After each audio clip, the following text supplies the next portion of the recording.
បាយមុខមុតនៅក្នុងដែនដីបាក់ចេញជៀន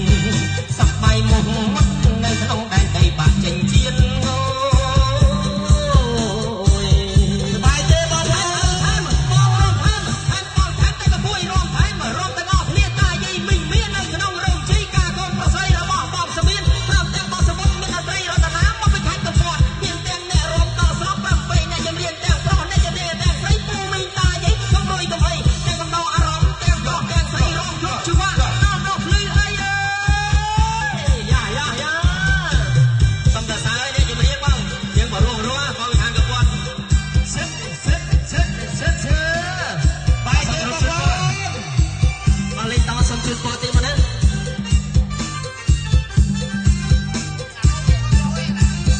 ្ញុំបាត់នេះសុចជួបមុខឲ្យរតនានោះអីជួបបងប្រុសបងថ្ងៃព្រមទាំងបងស្រីដែលមកជួបជុំតោះតរំក្នុងរោងជ័យសូមឲ្យជួបជ័យស្រីនៅក្នុងគ្រួសារសូមឲ្យជួបជ័យស្រីក្នុងក្រុមគ្រួសារជាពិសេសកូនកំឡោះបងថ្ងៃព្រមទាំងកូនរមុំជាពិសេសកូនកំឡោះបងថ្ងៃនិងកូនក្រមុំដែលបានរៀបចំបងថ្ងៃមានការសំគុំថ្ងៃនេះជួបជុំមានតែសុខសេរី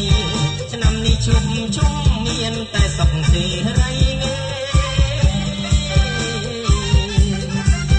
យាយពីតន្ត្រីកបតបងឲ្យរតនាអានេះអីត្រឡប់ទៅវិញជួបបតារាប្រុសស្រីសូមជួបតែសុខបងឲ្យដល់ផ្លូវជួបជ័យជាពិសេសតកែស្រីបបោមាត់ក្រហមស្រស់